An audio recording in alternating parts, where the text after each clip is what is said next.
Welcome, everybody. It's time once again for the next chapter with Charlie Hedges, as he explores turning the page on his life and yours.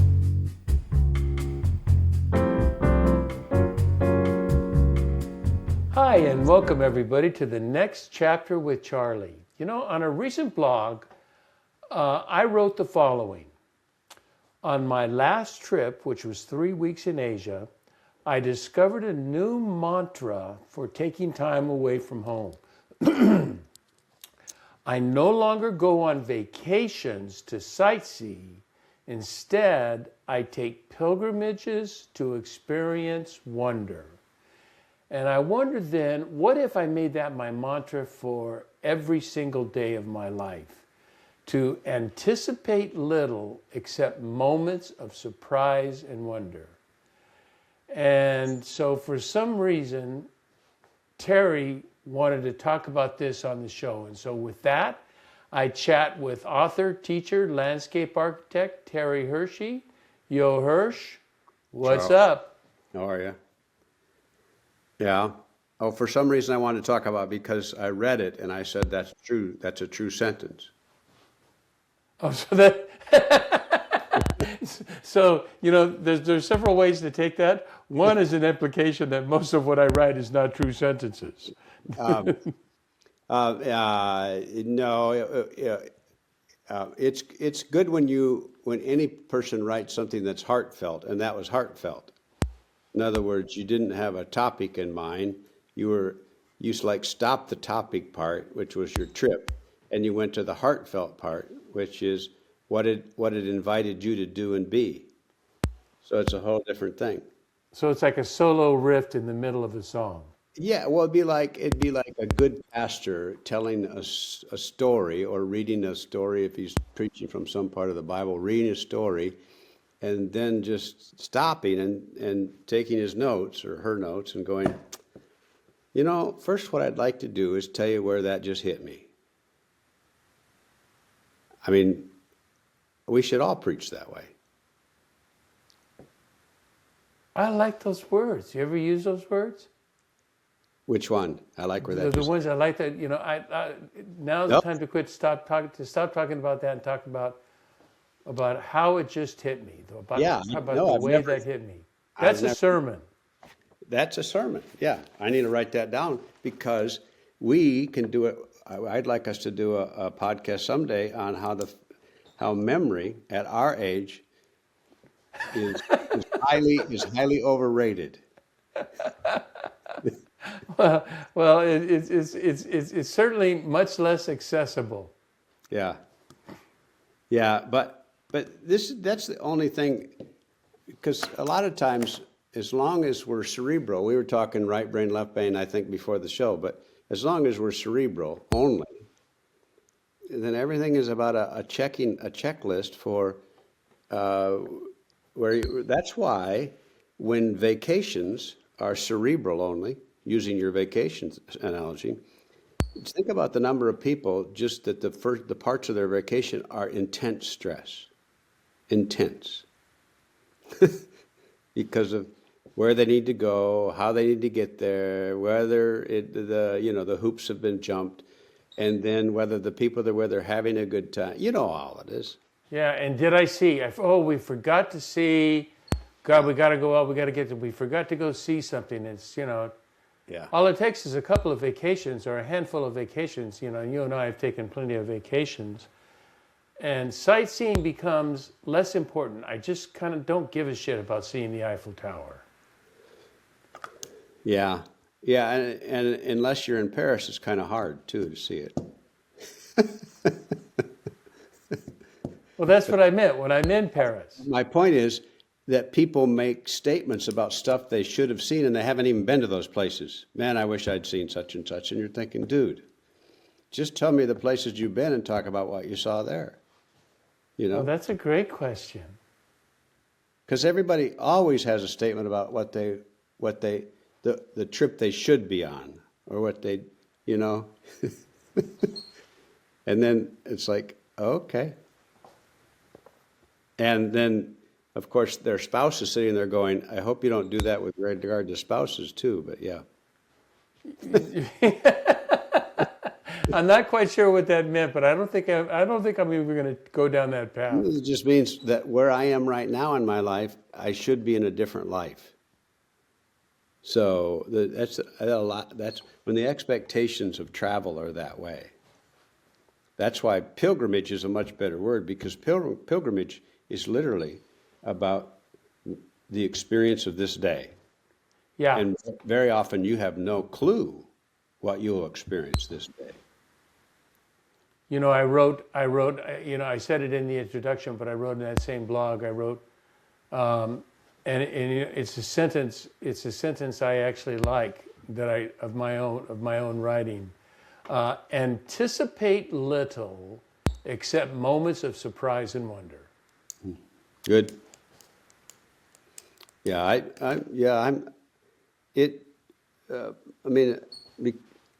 my garden world has always been that for me, because it's always about that. You never know what you're going to get, and that's the joy of the garden. That's the best part about a garden.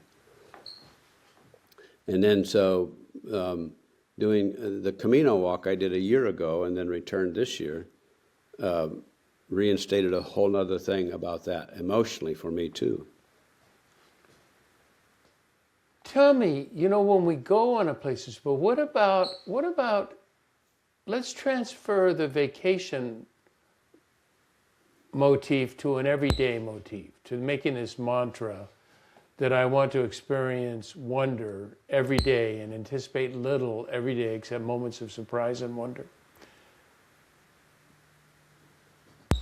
You and I have had this discussion several times.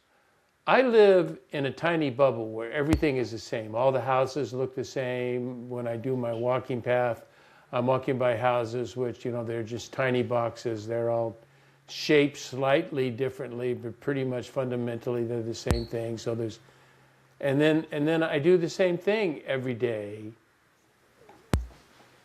Where do I find surprise and wonder when you are so habitual?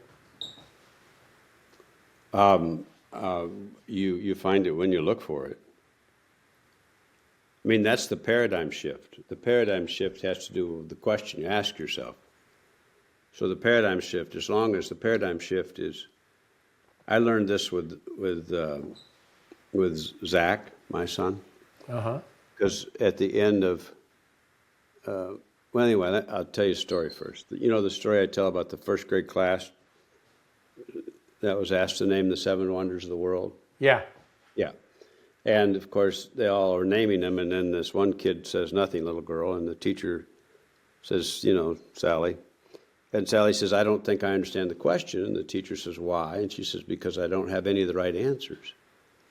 And the teacher said, well, why don't you read what you got? And she said, the 7 wonders of the world are to see and to hear and to taste and to touch and to laugh and to love and to belong. And then I realized the paradigm shift thing with that has to do with questions, because at the end of every day at school, at supper time, his mom and I would ask him, how was school? Basically. That was another paradigm question was, and you can guess what a child would say when you say, how was school?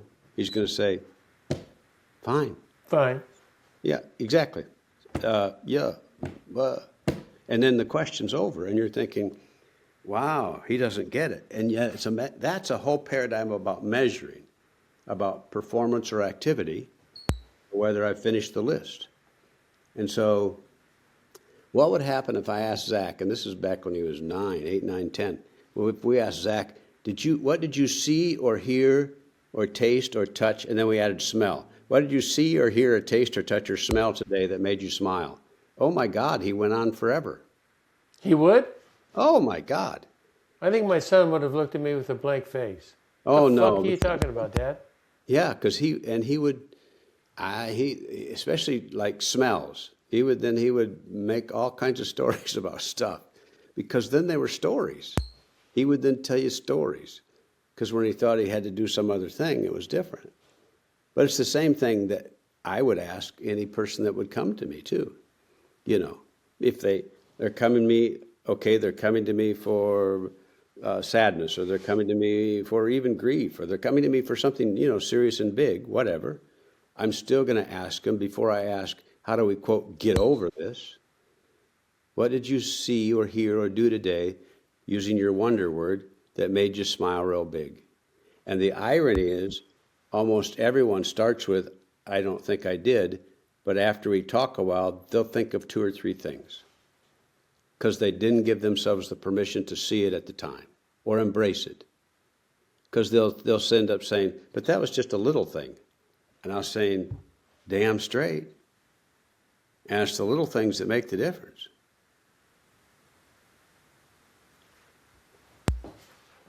It's a radical paradigm shift. Radical.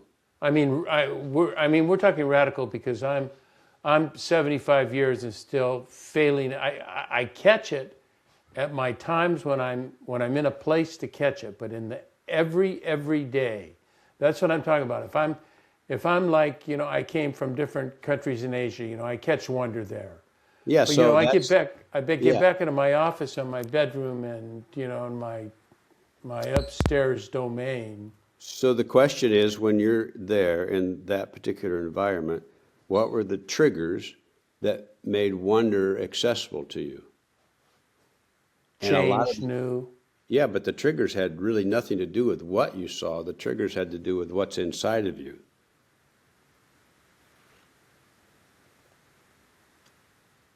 I'll give you an illustration. Tell me a story. I'll tell you a story. So I walk the Camino. You can walk when you go to Santiago, that's where St. James. Yeah. For people who don't know, James, the brother of John. Right.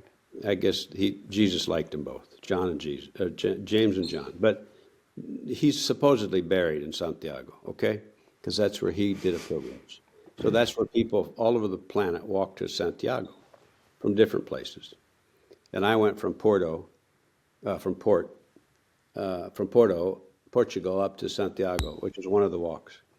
And you start in the cathedral in Porto. I think it's funny, and you haven't even said anything funny. I'm just laughing because you're laughing. In the cathedral, and there's all these places to explore and walk in the cathedral, even before you're in the sanctuary. It's just wonderful to explore it. And there's a guy, married couple, and he's got his a little tourism book or whatever, or even his whatever his book is about, and there's stuff that you can see on this particular wall in the Camino, and he says to the wife, tell me he's checklisting. He says to the wife, wait. She says, look at this, and he says, no, wait. I want to make sure we're doing this in the right order. So he was checklisting. He was. God. And I'm thinking, you're going to have a wonderful Camino walk, my friend. He may have, but the person with him is going to have a really crappy one. Oh, man. But as soon as he could take that and let it go, then that's the best. Because everything that I experienced wonder in my Camino walk, not one of them was a part of my expectations.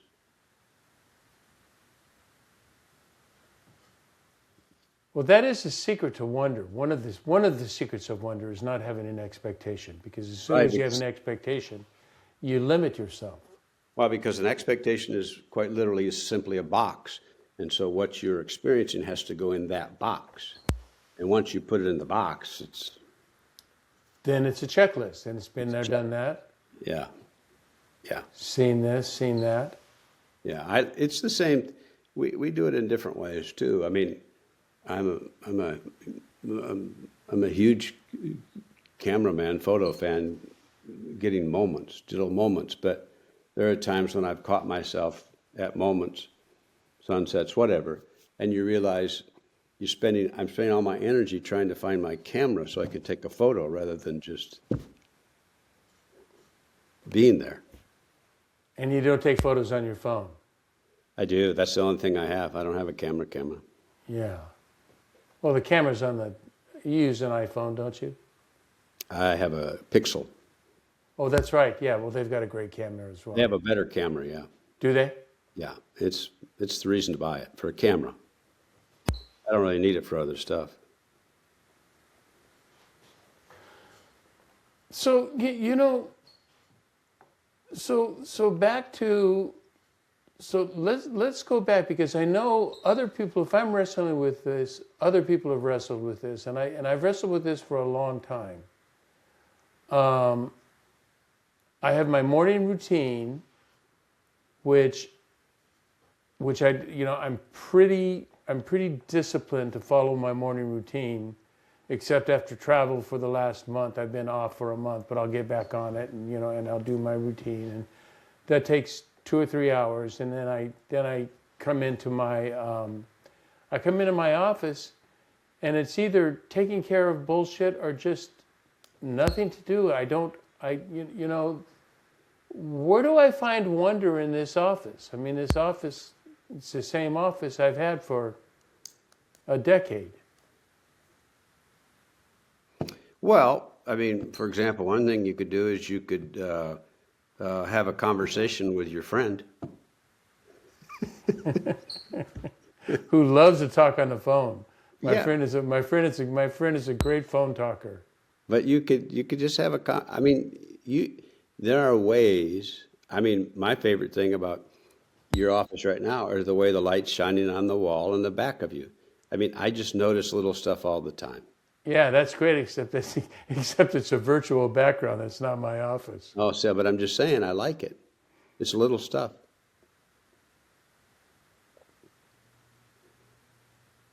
But a lot of it is giving yourself the affirmation. That's like with Zach. He never even had the chance to answer those questions until we shifted our paradigm. It's the same with us mentally. When we shift the paradigm question, we can answer it differently at the end of the day. I mean, if you don't want to do with wonder, then go with Meister Eckhart's thing. The only one prayer you need to know is 2 words, thank you. So at the end of the day, what's the answer to the thank yous? Because thank yous is really about wonder. Yeah. And the irony is, the wonder is, okay, I'm grateful for this one thing, but then you say, but why? But of course I'm grateful for it. It's something I do every day. Yeah, but did you say thank you today? Yeah, I wrote a blog on that. I don't know, I know you read my blogs. I don't know if you remember the one where I talked about I'm not into gratitude. That doesn't resonate with me as much as appreciation. There you go. So it's a semantics, but it's a big difference. It's a big semantical difference for me. yeah, which it's just which those nouns words, work. yeah, those words bring you into the ball game. That's the whole point. You're in the game.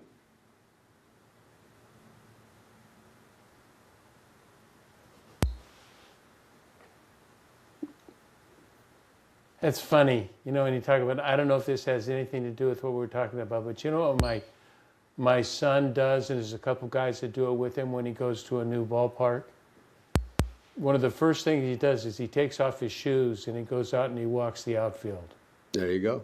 barefooted, just to get a feel for the stadium. So he has a feel for, he's feeling the dimensions, feeling, how does he want to place players as a catcher? He's doing a lot of placement of players and pitchers throwing and understanding where the ball is. But it's to feel it. It's to experience the ball field. So just you can tell your son that I heard that story today, and there's a familiar biblical story that is exactly what that is. A familiar one? Somebody in the Bible took their shoes off for a good reason. Tell that story, Terry, because you tell that story so different than I've ever heard it preached before. And I like your version better than anybody else's. So Moses he's got his animals, he's flocking and herding and whatever, and Flocking and herding. and then he's sitting somewhere, and there's a bush next to him, and it starts to burn, and doesn't consume the bush, but there's a voice in the bush, and the voice is God's voice speaking to Moses. and Moses. And the problem, see, with this is a great paradigm shift, because I will tell you the exact words of the story, but think about how it was presented to us when we were young, at least the churches I lived in. Because God always had an angry voice in the churches I was in. He did. Take off your shoes, Yeah, exactly. you SOB. He starts with you're on holy ground. But in other words, see, why wouldn't God have said, you're on holy ground, this is awesome? But no, our God, when I was a kid, said, you are on holy ground. In other words, now it's a checklist. Take off your shoes.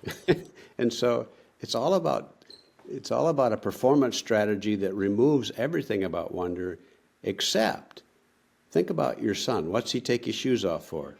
For wonder, to feel the field. So God says to Moses, take your shoes off. In other words, let your feet feel the sand. You're grounded here.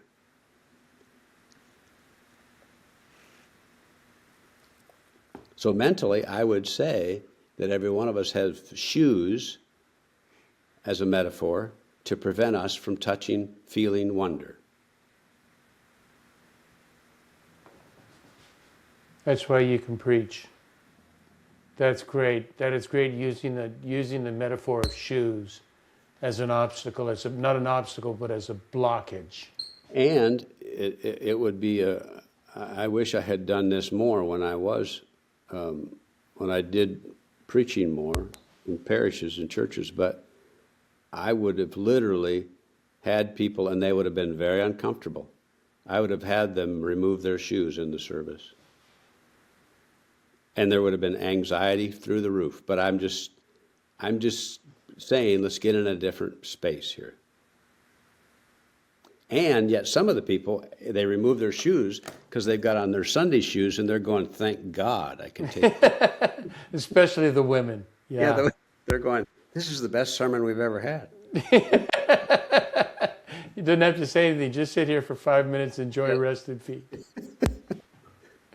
Yeah. So does it mean for me to experience wonder in my office and in my upstairs before I go out and do anything? Because this is where I spend, it depends on the day. If I have appointments, then I'm out. But if I don't have appointments, I spend all day here. So we're talking about how do I experience wonder here. You're talking about it's an attitude. It's the questions I'm asking. Well, I mean, I would just push your own thing, from gratitude to appreciation. So, I would just ask, what'd you appreciate? And the truth is, you did appreciate stuff, but sometimes, you're on to the next thing, so you don't get a chance to tell yourself or tell your spirit.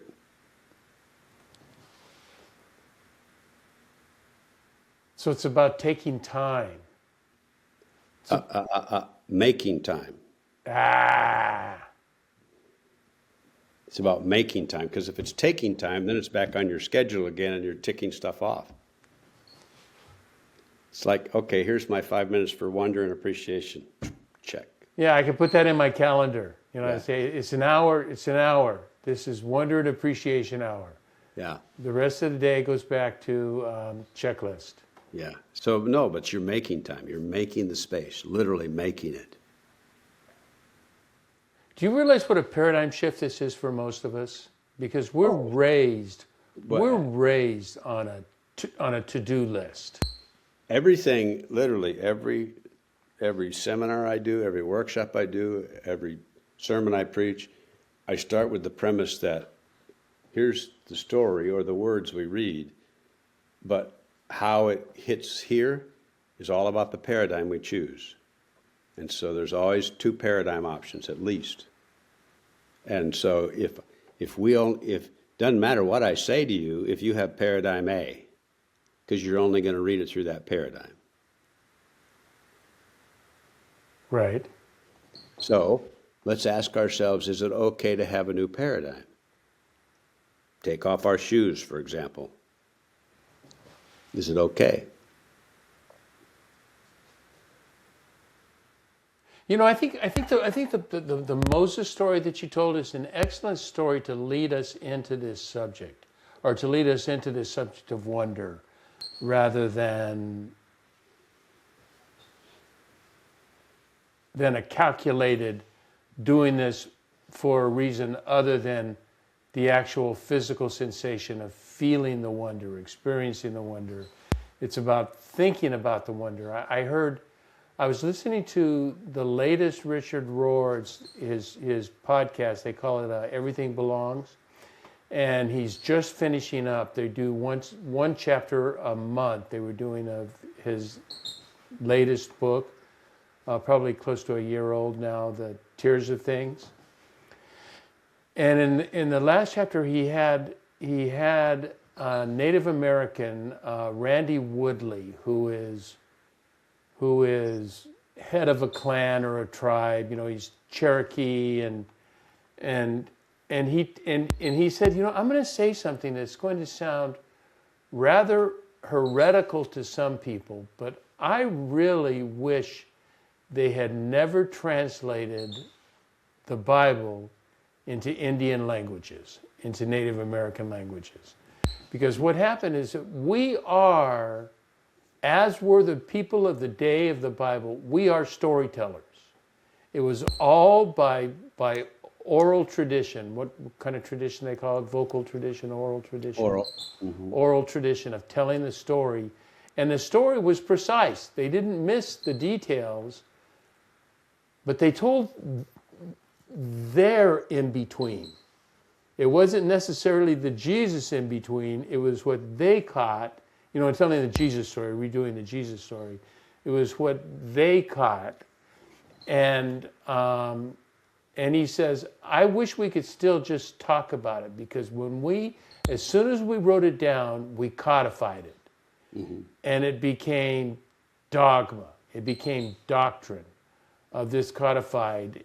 And then it became approved by the council. Was it the Council of Nicaea that approved?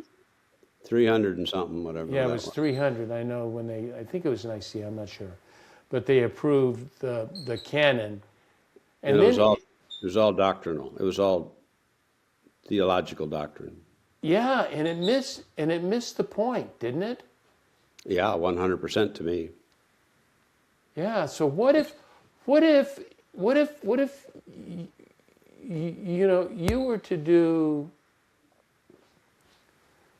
you were to do, read a parable, read a Bible story, and everybody listens, everybody says, you got that? Now I want everybody to close your book, and you just point to somebody and said, tell me what you heard. Well, I can't remember. I can't remember all the details. This is not about details. This is about what you heard. How did it hit you? What is the story you have to tell out of that? Yeah, I would, depending on, I can do any number of them, and I would say, where did you find yourself in that story?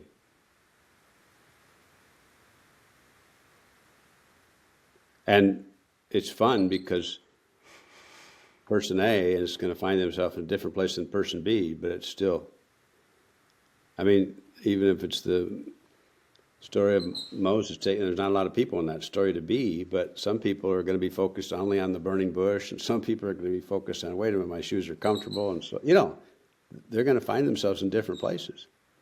And some people are going to go, oh, this is great, I'm in my toes in the sand, this is the best in the world. And then some people are, where did you find yourself in the story? In other words, personalize it, internalize it. That goes, to me, that goes like 2 or 3 levels deeper. Because I think you start with just the story. Tell the story. Yeah, but imagine the story. Yeah, one of the things that hit me, this was a long time ago, in the 80s or whenever. Remember the what's his name wrote the series Roots? And it was I do remember that now. Yeah. TV series, and each generation, each father would tell their son the story. They'd pass the story down.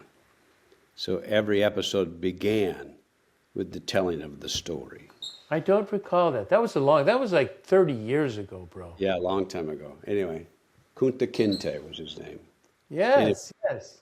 And everyone would and then before they'd sit down, before they go on, they say, sit down, I need to tell you a story, which is what Native American tribes have always done. They say, gather the children around, we're going to tell them a story. And what we do is gather the children around, we're going to give them a test.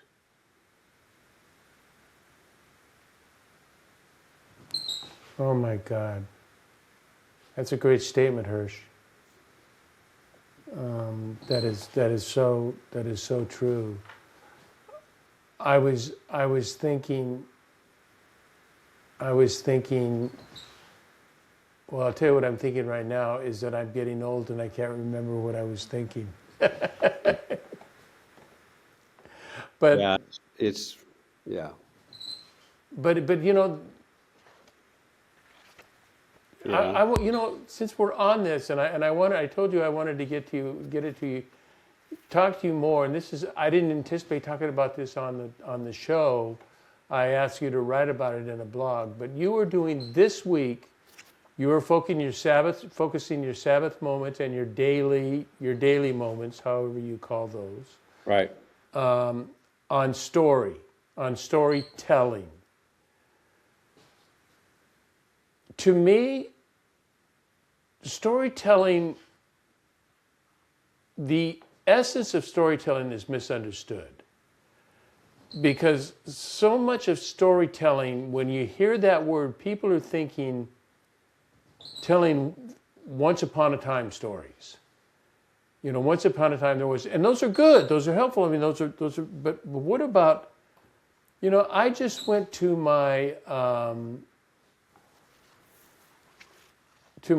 doctor who says, I've got some kind of cancer. He says, but you're old, so who gives a shit? Don't worry about it. That was basically, those weren't quite his words, but those were the words. And I have a story to tell about that. And those are the stories you're getting at that are even more important than somebody else's stories, is telling your own story of your own. How did you feel? What did you think? But that's exactly what it is that, in fact, that story can start the same way, because you and I are going to sit down. I know I'll have a beer, but you and I are going to sit down and you're going to say, once upon a time, I went to my doctor. And and now it's a story. And what I love about that is now you've invited me into a much different space than you simply saying, had a doctor's appointment, got checked on this, did this. No. Now I'm in the emotional part of Charlie is in it now. Once upon a time, I had a conversation with my doctor. And I'm thinking, oh my God, this is going to be great. What'd your doctor say? And then, did it piss you off? Did it bother you? Did it scare you? In other words, the whole point about a story is the listener is asking questions because they're in it now too.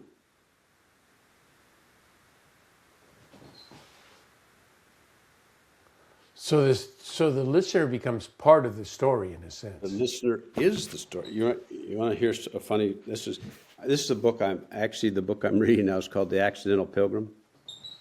Okay. It's about pilgrimages. It's about what's an Anglican priest, and she's talking about different pilgrimages in her life. But do you remember the Canterbury Tales, Chaucer stuff? Never read them, but yes.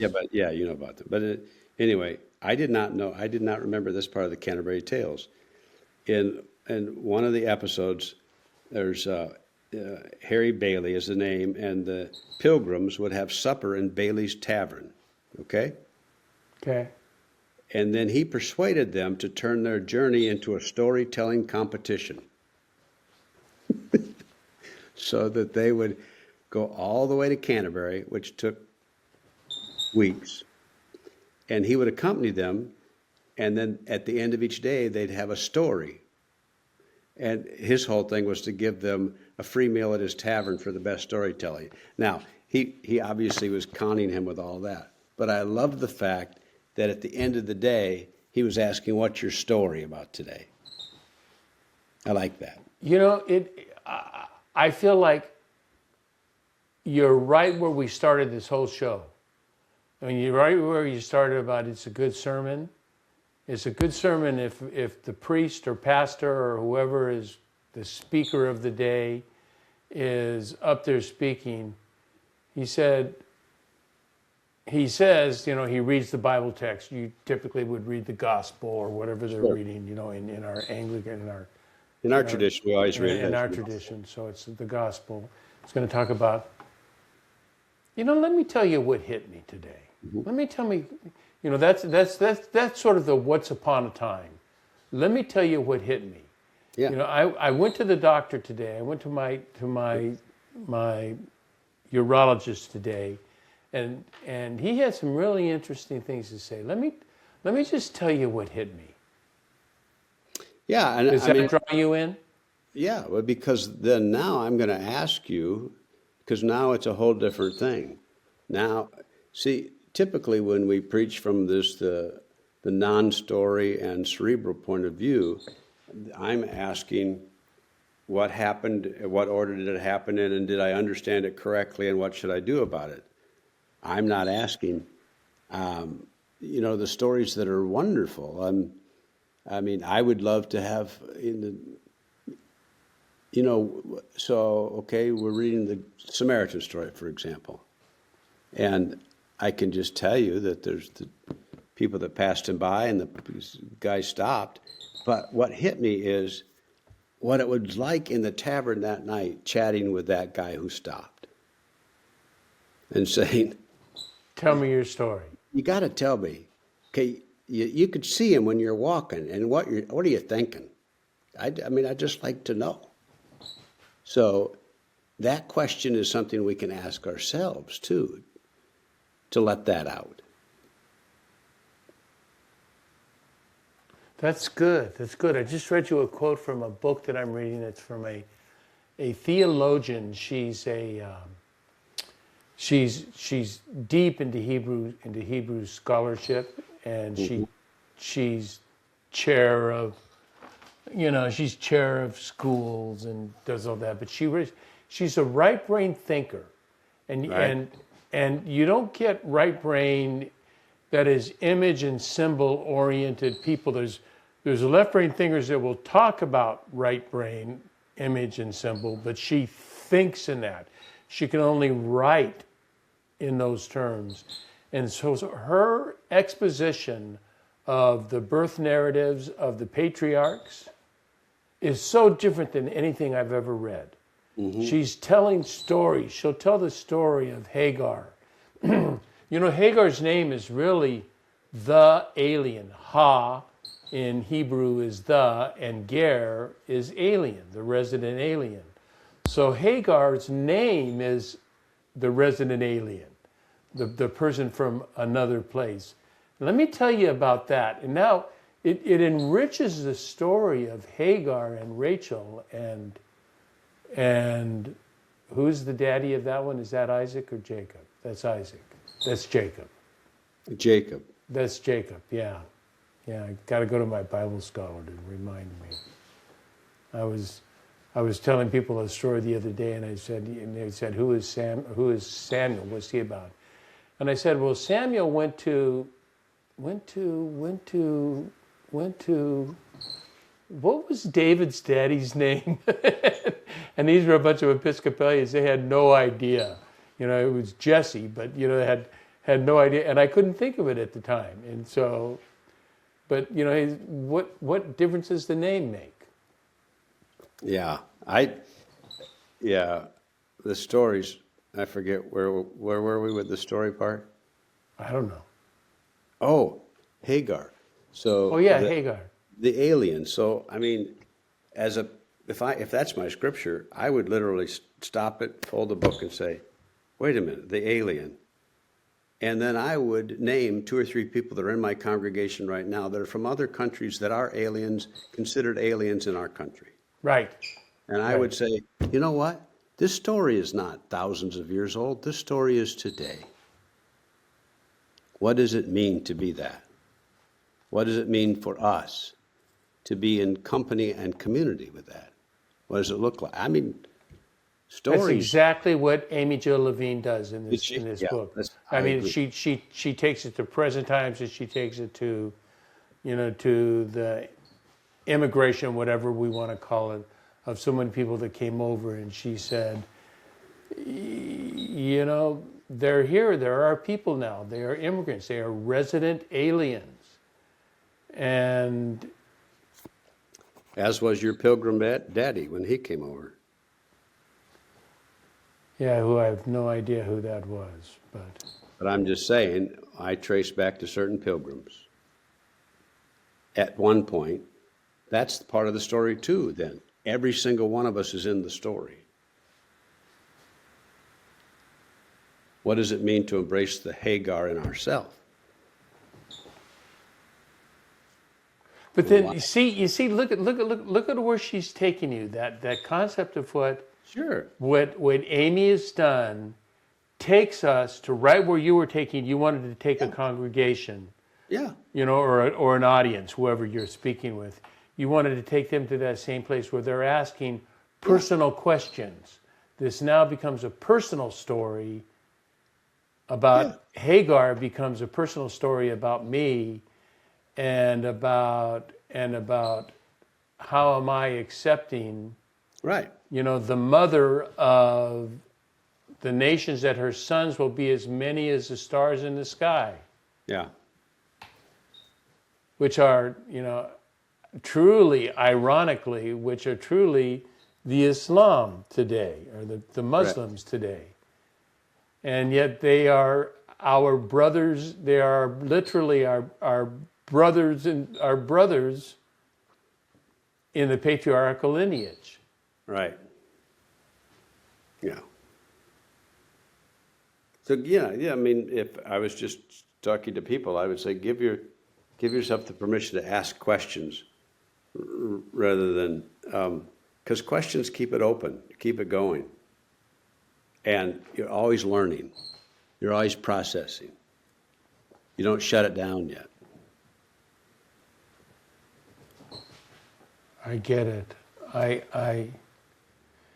have this group that I meet with monthly, and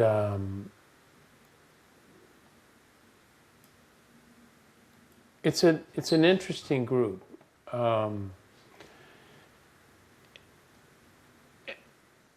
It's a Christian group, and it's involved. We got together through Richard Rohr's.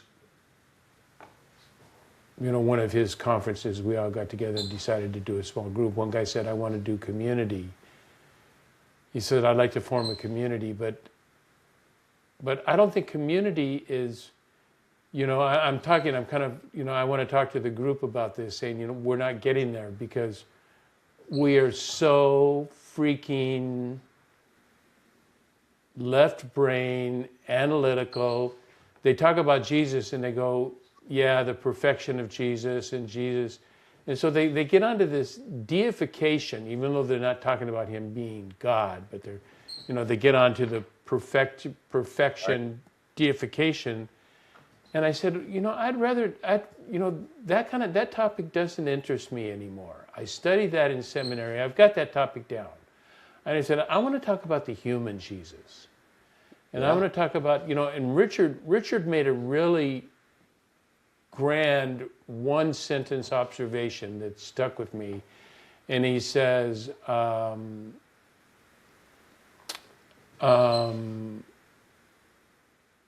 don't read the New Testament any longer looking for the words of Jesus. I'm trying to follow the acts of Jesus. What are his actions? Because his actions tell who he is. And, we're not taught that in school, in seminary. Neither one of us were taught that. We were taught, let's understand the words, let's understand the doctrine, the domina, or the doctrine and the dogma. Rather than understanding who is Jesus personally, and how does that fit us? What does that have to do with me? I like that. I'm paying attention to the actions of Jesus. And that's what I would like our study to go, where we get more into the personalization. Rather, as soon as you doctrinize or dogmatize, you take yourself out of the equation. You are no longer part of this equation, except a recipient of either anger or love.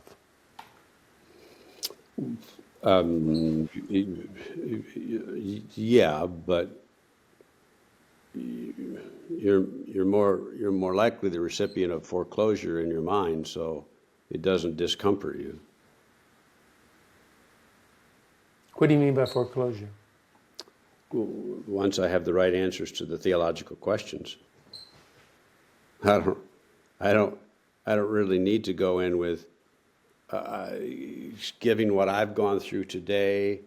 How does what I've learned from what Jesus did in this story impact that, and what am I feeling? Well, that's a whole different level. That's a whole different level. Yeah. So foreclosure means I leave the feeling part out of it, because that's not easy or fun sometimes.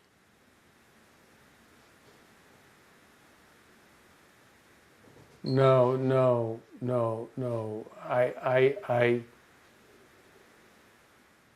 I live now. I read the Bible now with a filter that says, if I am not uncomfortable reading the biblical text, I'm not reading it well. So that it before it provides soothing answers, it takes us to a troubling place that requires soothing answers. And that always ends up, I always, no matter what, end up with the love of God. Yeah, well, and then my response to you would be, how does that make you feel? In other words, I'd keep going. I'd keep asking. In other words, it's still a personal thing because now you're engaged, you're involved, etc. And so, let's wrap this up.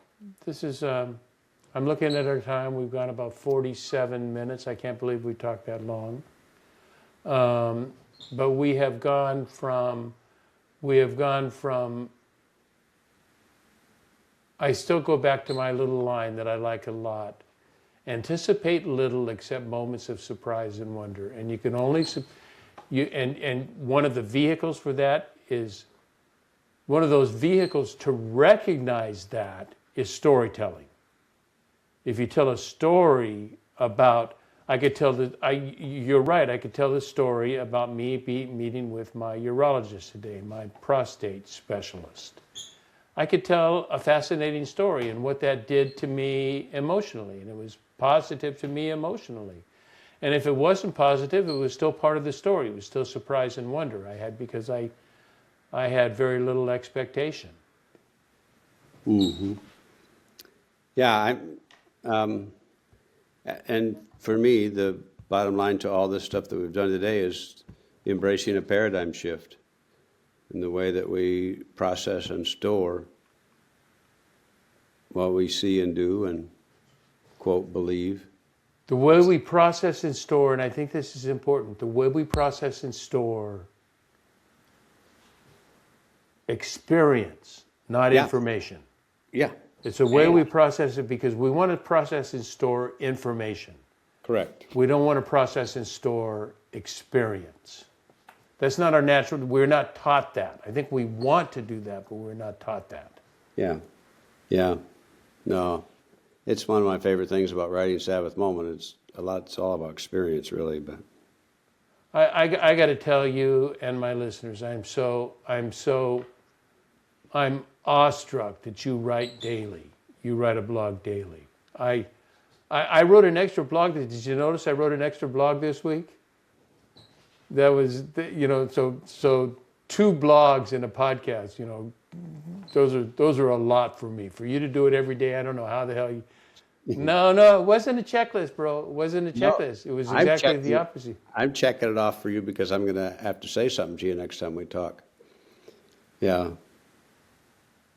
The I next don't time know. we talk, you had to say something about my blog. It was a piece of shit or No, something. yeah, you got to say, so what was that like when you were actually writing it? In other words, the kind of Yeah. questions we would have with each other, but yeah.